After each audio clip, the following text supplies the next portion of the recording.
الحمد لله نحمده ونستعينه ونستغفره ونؤمن به ونتوكل عليه ونعوذ بالله من شرور أنفسنا ومن سيئات أعمالنا من يهده الله فلا مضل له ومن يضلل فلا هادي له ونشهد أن لا إله إلا الله وحده لا شريك له ونشهد أن سيدنا ومولانا محمدا عبده ورسوله وبارك وسلم تسليما كثيرا أما بعد. عن عبد الله بن مسعود رضي الله تعالى عنه قال رسول الله صلى الله عليه وسلم استحيوا من الله حق الحياة. قالوا إنا نستحي من الله يا نبي الله والحمد لله. قال ليس ذلك ولكن من استحيا من الله حق الحياة أن تحفظ الرأس وما وعى وتحفظ البطن وما حبى واذكر الموت والبلاء ومن أراد الآخرة ترك زينة الدنيا من فعل ذلك فقد استحيا من الله حق الحياء أو كما قال عليه الصلاة والسلام. آج کے ہمارے اس مبارک اجلاس کے صدر محترم اور تشریف فرما حضرات علماء کرام، معزز حاضرین، بزرگان ملت، ابھی آپ نے آج کے ہمارے اس پروگرام کے انعقاد کے اغراض و مقاصد حضرت مولانا نعیم صاحب دامت برکاتہم سے اچھی طرح آپ نے سماعت فرمایا کہ ہمارا یہ جو پروگرام منعقد ہے وہ کئی روز سے پروگرام چل رہا ہے. اسی پروگرام کے ایک مبارک سلسلے کی ایک کڑی ہے جس میں انشاءاللہ ہمارے آپ کے درمیان دارالعلوم دیوبند سے تشریف لائے ہوئے وہاں کے مایہ ناز مبلغ وہ خطیب ترجمان اسلام حضرت مولانا محمد یامی صاحب قاسمی دامت برکاتہم کا نہایت مفصل پرمغز خطاب ہوگا. انشاءاللہ ہم اور آپ حضرت کے بیان سے استفادہ کریں گے. حضرت کے بیان سے پہلے آپ حضرات کی خدمت میں چند باتیں عرض کرنے کے لیے حاضری ہوئی ہے.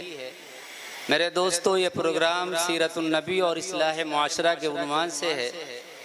ہمارے آپ کے اندر بہت ساری ایسی خرابیاں پیدا ہو چکی ہیں جن کی طرف ہمارا ذہن یا تو جاتا نہیں ہے یا جاتا ہے لیکن ہم اس پر توجہ نہیں دیتے ہیں. ہم اور آپ اس دنیا میں آئے میرے دوستو، ہمارے اوپر دو قسم کی ذمہ داریاں ہیں. ایک ذمہ داری تو ہمارے آپ کے اوپر بحیثیت انسان ہونے کی ہے اور دوسری ذمہ داری بحیثیت مسلمان ہونے کی ہے.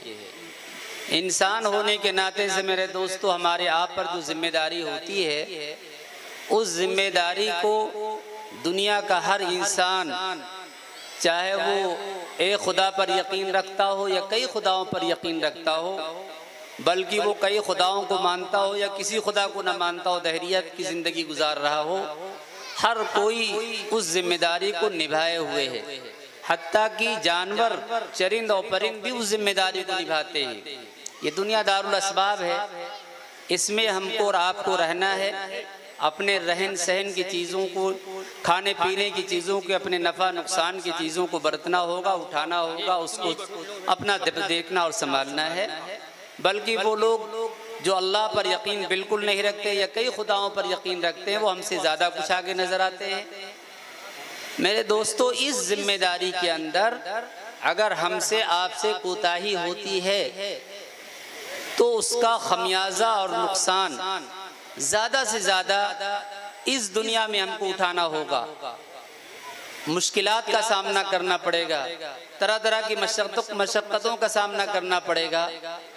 اس کا ایک بڑا نقصان میرے دوستو یہ ہوگا کہ ہمارے جسم پر اچھے کپڑے نہیں ہوں گے، ہمارے دسترخوان پر اچھا کھانا نہیں ہوگا، ہم اچھے محلات میں، مکانات میں نہیں رہ سکیں گے اور طرح طرح کی پریشانیاں ہوں گی.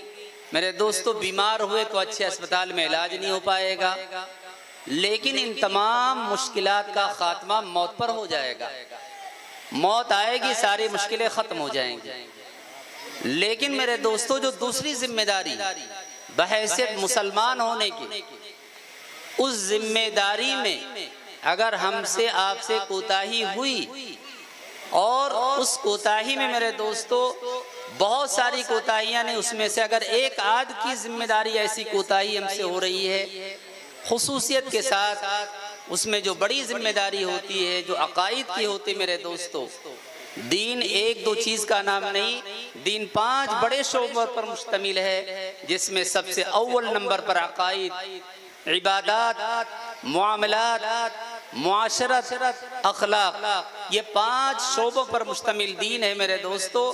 ان شعبوں میں سے کسی میں کمی ہوئی، خصوصیت کے ساتھ اگر ہمارے عقائد میں کہیں کمی ہوئی تو میرے دوستو اس کا نقصان، اس کا خمیازہ اس دنیا میں بھی اٹھانا ہوگا، اور اصل نقصان اور اس کا خمیازہ، اس کا خسارہ آنکھ بند ہونے کے بعد بھی ہوگا۔ عقائد، ایک خدا کو ماننا، اللہ کی ذات و صفات میں کسی کو شریک نہ ٹھہرانا، پیغمبر علیہ السلام کی رسالت کا اقرار کرنا، آپ صلی اللہ تعالیٰ علیہ وسلم کو آخری نبی ماننا، خاتم النبیین کا عقیدہ رکھنا، آپ کے بعد بھی کسی پیغمبر کے آنے کے میرے دوستو اس کے بارے میں ہم کو اس کے بارے میں بالکل اس کی نفی کرنا، انکار کرنا، یہ عقائد میرے دوستو اسی طریقے سے مرنے کے بعد دوبارہ زندہ ہونا، اچھی بری تقدیر کا ہونا، جس کو عقائد اور ایمانیات کہا جاتا ہے، جو ہم اور آپ ایمان مجمل سنتے ہیں، پڑھتے ہیں، بچے، چھوٹے بچے بھی یاد کرتے ہیں، یہ عقائد ہیں میرے دوستو۔ اس میں اگر کہیں ذرا سے بھی جھول لچک محسوس ہوا اور کہیں کمی کوتاہی ہوئی تو میرے دوستو ایمان جب نامکمل ہوگا اور یہیں سے سارا مسئلہ ختم ہو جائے گا۔ میرے دوستو اس میں ہم کو یہاں پر کوتاہی اگر ہم سے ہوئی تو یہ اتنا بڑا خسارہ ہوگا جس کا ہم کو اس دنیا میں اندازہ نہیں ہوگا۔ آنکھیں جب بند ہو جائیں گی وہاں سے شروع ہو جائے گا۔ اس لیے ہم کو اپنی زندگی میں اپنی ذمہ داری کا احساس کرنا ہوگا کہ بحیثیت مسلمان ہونے کے ہماری کیا کیا ذمہ داریاں ہیں۔ ایمانیات، عقائد کو مضبوط رکھنا ہے، عبادات میں ہم کو میرے دوستو اس میں کوئی کمی کوتاہی نہیں برتنا ہے، معاملات اچھے رکھنا ہے، معاشرت اور اخلاق کو بھی ہم کو اچھی طرح درست کرنا، سدھارنا، سنوارنا ہے۔ یہ جو میں نے حدیث شریف پڑھی تھی میرے دوستو، اس میں حضرت نبی کریم صلی اللہ تعالیٰ علیہ وسلم نے بڑی تفصیل کے ساتھ میں روایتوں میں آتا ہے کہ ایک دن آپ صلی اللہ علیہ وسلم نے حضرات صحابہ کرام رضوان اللہ تعالیٰ علیہ مجمعین کے سامنے عرض فرمایا کہ استحیوا من اللہ حق الحیا، کہ اللہ سے شرم کرو جیسا کہ اللہ سے شرم کرنے کا حق ہے۔ تو حضرات صحابہ کرام نے عرض کیا کہ اللہ کے رسول، ہم سب اللہ سے شرم کرتے ہیں اور اس پر اللہ کا شکر بھی ہے۔ تو آپ صلی اللہ علیہ وسلم نے فرمایا کہ دیکھو، اللہ سے شرم کرنے کا مطلب یہ ہے کہ جو یہ آگے جو آپ نے باتیں فرمائی، جو یہ کام کرتا ہو وہ سمجھو اللہ سے شرم کا معاملہ کرتا ہے، ورنہ اللہ سے بے شرمی کا معاملہ کرتا ہے۔ حیا اور شرم میرے دوستو یہ ایسی عظیم نعمت ہے اور عظیم وصف ہے کہ اس کے ذریعے سے آدمی بہت سارے گناہوں سے بچتا ہے۔ اسی لیے حدیث میں ایمان کا عظیم شعبہ قرار دیا گیا ہے، الحیاء شعبۃ من الایمان کہا گیا ہے۔ اس میں میرے دوستو بہت ساری تفصیلات ہیں، مجھے حدیث شریف کے دوسرے جز پر مختصراً روشنی ڈالنی ہے۔ آپ صلی اللہ علیہ وسلم نے تو پہلی بات فرمائی کہ جو سر کی اور سر کے متعلقات کی حفاظت کرے، سر کے متعلقات میں بہت سارے اعضاء آتے ہیں، ان کو گناہوں سے بچائے اور اللہ کی دی ہوئی نعمتوں کی قدردانی کرے، اس کا شکرانہ ادا کرے۔ اس کا شکرانہ یہی ہے کہ ہم اس کو گناہ میں ملوث نہ کریں۔ دوسری بات جو آپ نے فرمائی، ان تحفظ البطن وما حوا، پیٹ کی اور پیٹ کے متعلقات کی حفاظت کرو۔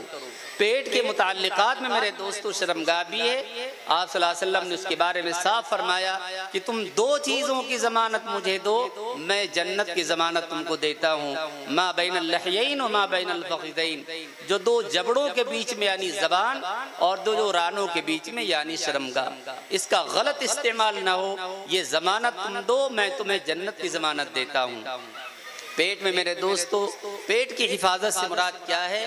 پیٹ کے اندر کسی بھی قسم کا کوئی لقمہ حرام، کوئی لقمہ مشتبہ نہیں جانا چاہیے۔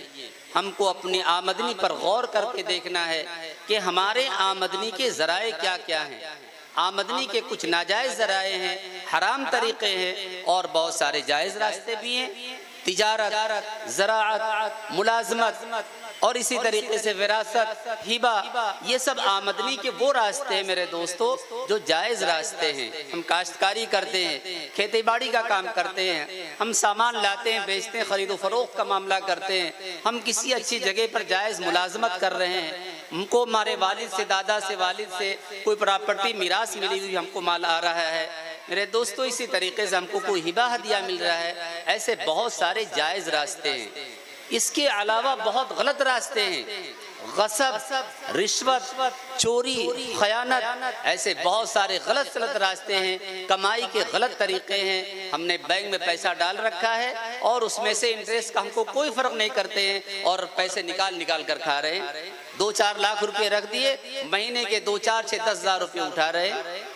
میرے دوستو ایسے ہی بہت سارے کمائی کے غلط طریقے ہیں۔ لقمہ حرام اپنا اثر رکھتا ہے، پیٹ میں پہنچے گا، حرام غذا سے پڑنے والا جسم میرے دوستو ہوا اولا بالنار۔ آپ صلی اللہ علیہ وسلم نے فرمایا کہ وہ دوزخ میں جلنے کے لائق ہے، وہ دوزخ میں جلے گا میرے دوستو۔ حضرت ابو بکر صدیق رضی اللہ عنہ سے دنیا کا کون انسان واقف نہیں ہوگا؟ چھوٹے چھوٹے بچے بھی واقف ہیں، جانتے ہیں خلفائے راشدین میں سب سے اول نمبر آپ کا ہے، صحابہ کرام میں سب سے اونچا مقام ہے۔ حضرت ابو بکر صدیق رضی اللہ عنہ کو آپ صلی اللہ علیہ وسلم کے ساتھ میں رہنے کا بہت ہی زیادہ شرف حاصل ہوا، زیادہ رفاقت کا حق رہا میرے دوستو۔ حضرت ابو بکر صدیق رضی اللہ عنہ کی روایتیں محتاط انداز میں میرے دوستو ہوا کرتی تھی، زیادہ روایتیں آپ کی نہیں ہیں۔ اس میں سے ایک روایت یہ ہے میرے دوستو، حضرت ابو بکر صدیق رضی اللہ عنہ نے اپنے غلام سے پیسے کموا کر کے، جو سیاحت کا معاملہ ہوتا ہے علماء کرام جانتے ہیں، غلاموں سے یہ کما کر کے کہہ دیا جاتا تھا کہ تم اتنا کما کر مجھے دو اور بقیہ تم اپنی زندگی گزارو جیسا تم کمائی دھمائی کرتے ہو۔ وہ غلام جب کوئی چیز لے کر آتا تو آپ اس کی تحقیق فرماتے۔ ایک روز ایسا ہوا کہ وہ کچھ کھانے کی چیز لے کر کے آیا اور آپ کئی روز سے بھوکے تھے، اس میں سے جلدی 2-3 لقمے اس میں سے کھائے۔ غلام نے کہا کہ حضرت آج آپ نے تحقیق نہیں فرمائی؟ تو کہا ارے ہاں بتاؤ۔ تو کہا کہ میں کہانت کرتا تھا، میں کہانت غیب کی خبریں بتانے کا کام کرتا تھا، مجھے کسی موقع پر میں نے کام کیا، اس وقت مزدوری نہیں دی اس نے، اس کے عوض میں یہ چیز دے دی۔ تو آپ نے فرمایا کہ بھئی یہ تو بہت ہی حرام لقمہ ہو گیا، اب کیا کریں؟ بہت قے کرنے کی کوشش کی، مشورہ دیا گیا کہ آپ خوب پیٹ بھر پانی پئیں، کیونکہ بہت کئی روز سے خالی معدہ، اس میں 2-3 لقمے کی کیا حیثیت ہے میرے دوستو۔ پانی خوب پیٹ بھر پیا گیا، بہرحال کسی نہ کسی طریقے سے قے کر کے اس لقمے حرام کو نکالا گیا۔ پھر آپ نے جو بات فرمائی وہ مجھے عرض کرنا تھا میرے دوستو، وہ سننے کے لائق ہے۔ آپ نے فرمایا سمت اذنایا، یہ بات آپ نے اس حدیث شریف کے بیان کرنے کے لیے، اس مضمون کے اندر تاکید پیدا کرنے کے لیے آپ نے فرمایا میرے کان بہرے ہو جائیں اگر میں نے یہ بات جناب رسول اللہ صلی اللہ علیہ وسلم سے نہ سنی ہو کہ جو لقمے حرام سے جسم پر پلتا پڑتا ہے وہ میرے دوستو آپ نے فرمایا وہ اولا بالنار، وہ دوزخ میں جانے کے لائق ہے، وہ ہر حال میں میرے دوستو دوزخ میں جلے گا۔ اب ہم اندازہ لگائیں، ایک لقمہ جو مشتبہ کسی طریقے سے پہنچا، آپ نے اس کو نکال باہر کیا اور پھر پیغمبر کی یہ حدیث بیان فرمائی۔ آج ضرورت ہے میرے دوستو ہم کو اپنی آمدنی پر، ابھی ہم راستے میں آ رہے تھے، جس گاڑی میں بیٹھے تھے ہمارے مولانا اشتیاق صاحب بھی ہیں اور بھی اس سے پہلے ہم راستے میں مولانا ذاکر صاحب جو ہمارے جنرل سیکریٹری ہیں حضرت بھی تھے، ہم لوگ موجود تھے۔ بتایا گیا کہ مسلمانوں کی اکثریت چوری کی لائٹ جلا رہی ہے، چوری کی لائٹیں دے رہے ہیں، اس کے لیے رشوتیں دے رہے ہیں اور وہی لقمے حرام میرے دوستو خود کھا رہے ہیں، بچوں کے بھی پیٹ میں پہنچا رہے ہیں۔ افسوس کی بات ہے یہ کسی ایک علاقے کی نہیں، ہر جگہ یہ معاملہ چل رہا ہے اور نہ جانے کن کن راستوں سے غلط طریقوں سے میرے دوستو پیسے کمائے جاتے ہیں۔ حضرت نبی کریم صلی اللہ تعالیٰ علیہ وسلم نے معراج کی رات میں بہت سارے آپ کو عجائبات کا مشاہدہ کرایا گیا۔ ایک موقع پر آپ کا گزر ہوا دیکھا کہ کچھ لوگوں کے پیٹ مکانات کی شکل میں ہیں اور اس میں سانپ دوڑ رہے ہیں۔ آپ صلی اللہ علیہ وسلم نے اس خواب میں اور اس میں جو آپ نے فرمایا جو ساتھ میں فرشتے تھے ان سے پوچھا، جو آپ کے لے جانے والے تھے، یا آپ کے خواب کا تذکرہ ہے، وہ آپ نے ساتھ میں لے جانے والے فرشتے سے پوچھا کہ یہ کون لوگ ہیں؟ تو آپ صلی اللہ علیہ وسلم کو بتلایا گیا ہم اکلۃ الربا، یہ آپ کی قوم کے سود خور لوگ ہیں۔ سود میرے دوستو صرف یہی نہیں کہ ہم 1000 دے کر کے 1100 روپیہ لے لیں، کچھ بڑھا کر کے لیں۔ سود کی ایک جو تعریف ہوتی ہے وہ یہ بھی سود کی ایک شکل ہے۔ آپ صلی اللہ علیہ وسلم نے جن دنوں میں قرآن کریم کی آیت ربا نازل ہوئی ہیں اور آپ صلی اللہ علیہ وسلم نے اس کی مذمتیں بیان فرمائی، ان دنوں میں سود کا یہ طریقہ رائج تھا۔ محدثین نے، فقہا نے بتلایا کہ ہر وہ مال جو غلط طریقے سے، غیر شرعی طریقے سے کمایا جائے، میرے دوستو شریعت میں اس طریقے کا کوئی وجود نہیں ہے، کسی شریعت کے مسئلے پر منطبق نہیں ہو رہی ہے، ایسے غیر شرعی طریقے سے کمایا جانے والا مال میرے دوستو سب سود کے زمرے میں آتا ہے، اسی حرمت میں شامل ہے میرے دوستو۔ اس لیے یہ انتہائی خطرناک چیز ہے۔ آپ صلی اللہ علیہ وسلم نے فرمایا کہ اگر تم اپنے پیٹ کی حفاظت کرتے ہو، پیٹ کے متعلقات کی حفاظت کرتے ہو، یعنی شرمگاہ کی حفاظت کرتے ہو، تو سمجھ لو کہ تم اللہ سے شرم کا معاملہ کرتے ہو، ورنہ اللہ سے بے شرمی کا معاملہ ہے میرے دوستو۔ ہمارے سامنے دسترخوان پر، ہمارے جسم پر معمولی سا کپڑا ہو، معمولی سا سادہ سودہ کھانا ہو، میرے دوستو حرام لقمہ حرام کی نحوست اس کا اثر ہوتا ہے کہ اس سے برے اعمال سرزد ہوتے ہیں۔ دارالعلوم دیوبند کے جو سب سے پہلے صدر مدرس گزرے ہیں، جو حضرت تھانوی رحمۃ اللہ علیہ کے اساتذہ میں ہوتے ہیں، حضرت مولانا محمد یعقوب نانوتوی رحمۃ اللہ علیہ، آج میرے دوستو انتہائی بڑے اہل اللہ بزرگوں میں گزرے ہیں، وہ فرماتے ہیں کہ میں بسا اوقات اپنے متعلقین میں کبھی چلا جاتا ہوں اور کبھی کبھی مشتبہ چیز ایسا معاملہ ہو جاتا، کبھی کوئی مشتبہ غذا سامنے آ گئی، اس میں سے کچھ کھانے کا اتفاق ہو گیا، ملک کے لیے حرام نہیں میرے دوستو، لیکن اس میں شبہ ہے، اس میں اس کے اندر اشتباہ پیدا ہو گیا کہ یہ کیا ہے، اس کا حضرت فرماتے ہیں کہ مہینوں گناہ کے خیالات دل میں پیدا ہوتے ہیں۔ آپ سوچئے جب مکمل حرام لقمہ جائے گا تو کیسے حلال اور اچھے اعمال سرزد ہوں گے۔ پیغمبر علیہ السلام نے اس کی میرے دوستو تشریح فرمائی کہ ایک شخص طویل دور و دراز کا سفر کرتا ہے اور اس کے بال پراگندہ ہیں، کپڑے میلے کچیلے ہیں، حالت اس درجے کی میرے دوستو کہ وہ قابل رحم ہے، اور پھر وہ اللہ کے بارگاہ میں ہاتھ اٹھا کر کے دعا کرتا ہے، لیکن میرے دوستو اس کا حال یہ ہے کہ لقمہ کھانا پینا حرام، اس کا پہننا حرام، ہر چیز اس کی غذا پرورش لقمہ حرام سے ہوئی، تو حضور فرماتے ہیں فَأَنَّا اسْتَجَابُ لَهُ، تو کہاں سے اس کی دعا قبول ہو سکتی میرے دوستو۔ اللہ تبارک و تعالیٰ نے اپنے پیغمبروں کو، فرستادوں کو، نبیوں کو حکم دیا، یا ایھا الرسل کلوا من الطیبات واعملوا صالحا، اے فرستادو حلال کھاؤ اور اچھے کام کرو۔ مفسرین میرے دوستو لکھتے ہیں کہ حلال کھانے کے بعد فوراً وَعْمَلُوا صَالِحًا اللہ نے فرمایا کہ اچھے کام کرو، اس کا مطلب یہ ہوا کہ اگر ہم اچھی غذا اپنے پیٹ میں پہنچائیں گے، حلال طیب چیز کھائیں گے تو اس سے اچھے اعمال سرزد ہوں گے، اچھے اعمال میرے دوستو اس کی توفیق ہوگی۔ آج ہم دیکھتے ہیں، آپ دیکھ لیجئے اپنے گرد و پیش میں دیکھ لیجئے جن کی کمائی کے طریقے کیسے ہیں، وہ میرے دوستو ان کے آل اولاد کو بھی دیکھ لیجئے، ان کے اعمال بھی دیکھ لیجئے۔ شیخ عبد القادر جیلانی رحمۃ اللہ علیہ جو بڑے بزرگوں میں ہیں میرے دوستو، وہ اپنی کتاب غنیۃ الطالبین میں لکھتے ہیں کہ میں لوگوں کی آمدنی کو ان کے خرچ سے پہچانتا ہوں، میں دیکھتا ہوں کہ اس کی رقم، اس کی آمدنی حلال جگہ خرچ ہو رہی ہے تو میں سمجھ جاتا ہوں کہ اس نے حلال طریقے سے کمایا بھی ہے، اور اگر یہ حرام جگہ پر خرچ کرتا ہے تو میں سمجھ جاتا ہوں کہ حلال طریقے سے کمایا بھی ہوگا۔ اس لیے میرے دوستو آج شادی بیاہ میں آپ دیکھیں گناہ کے کام میں پیسے خرچ کیے جاتے ہیں، گناہ کے کام میں۔ آپ نے دیکھا ہوگا جب حال میں ہم جاتے ہیں انٹری کرتے ہیں تو بہت ساری جگہوں پر نوجوان دوشیزہ لڑکیاں نیم برہنہ لباس میں اور تشت میں پھول رکھ کر کے آنے والے مہمانوں کے اوپر استقبال میں پھول اٹھاتی ہیں۔ میں نے ایک جگہ سے دیکھا، میں نے میزبان سے پوچھا بلا کر کے کہ ان لڑکیوں پر کتنا پیسہ تم نے خرچ کیا ہوگا؟ کہا کچھ 35-40 ہزار روپے۔ یہ میرے دوستو مال کا حساب دینا ہوگا۔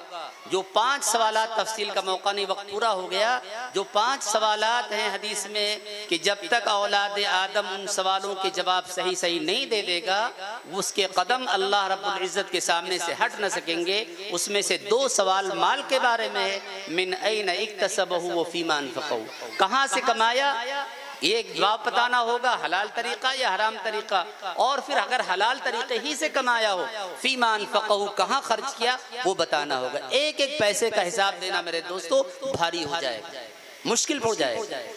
اس لیے یہ ہمارے اکابر علماء کرام، جمعیت علماء کے لوگ، جمعیت علماء مہاراشٹر کے لوگ، ہماری مرکزی قیادت کے لوگ میرے دوستو، یہ اس بات کے لیے فکر مند ہیں کہ ہمارے معاشرے میں اصلاح ہو، ہر ایک گناہ ہماری زندگی سے باہر نکلے اور ہماری شریعت کے مطابق زندگی گزرے۔ میرے دوستو، حالات اب ایسے نہیں ہیں کہ ہم غفلت میں رہیں، ہم غفلت سے باہر آئیں اور شریعت کے مطابق زندگی گزاریں۔ کب جانا پڑ جائے کسی کو کچھ پتہ نہیں میرے دوستو، ہم جائیں اس حال میں کہ ہمارا معاملہ اللہ تعالیٰ سے بالکل درست ہو۔ اللہ تعالیٰ مجھے آپ سبھی کو اعمال صالحہ کی توفیق عطا فرمائے، آمین وآخر دعوانا ان الحمدللہ رب العالمین۔ جزاکم اللہ سید ولد آدم خیر الانام، اس پہ لاکھوں درود، اس پہ لاکھوں سلام۔